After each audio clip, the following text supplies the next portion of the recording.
বন্ধুরা, দেশি মুরগি খেতে খুবই স্বাদ। আরও যদি হয় ডিম পাড়া মুরগি তো কথাই নাই। অসাধারণ একটা রেসিপি নিয়ে আবারও হাজির হলাম আপনাদের মাঝে। বন্ধুরা, কেমন আছেন সবাই? আশা করি সবাই ভালো আছেন। তো চলে যাব আমার রেসিপিতে। তো মুরগিটা কেটে ধুয়ে আমি ডিম সহ এবারে কড়াইয়ে দিয়ে দিলাম।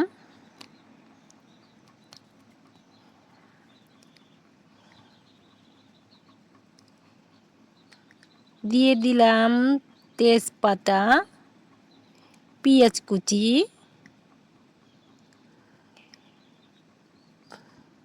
পেঁয়াজ বাটা,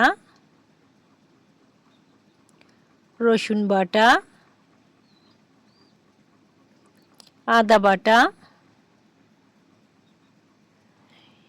গরম মশলা এবং জিরা আমি একসাথে বেটে নিয়েছি। তো আমি দারুচিনি, এলাচ, জিরা বেটে দিলাম। দিয়ে দিব ধনিয়ার গুঁড়া, পরিমাণ মতো হলুদের গুঁড়া, পরিমাণ মতো মরিচের গুঁড়া, স্বাদ মতো লবণ,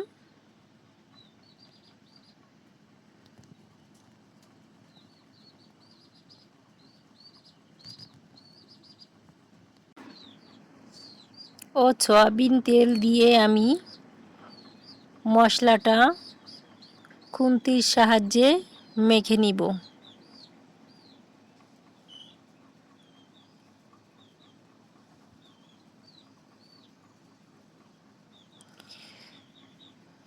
ভালো করে খুন্তির সাহায্যে মেখে নিয়ে আমি সামান্য পরিমাণ পানি দিয়ে দিব।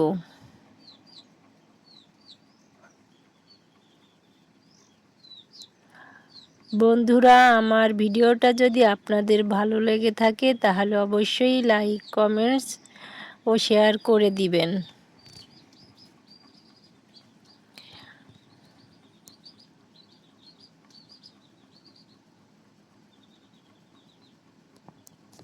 এবারে গোশটা আমি ভালোভাবে কষিয়ে নিব।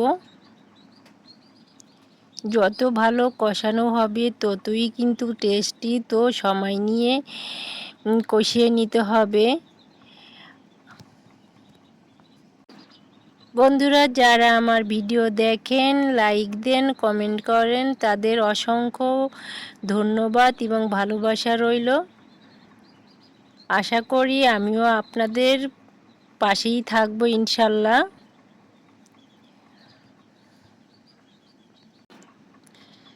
ভালোভাবে কষিয়ে নিয়ে আমি এবারে দিয়ে দিব ঝোলের পানি।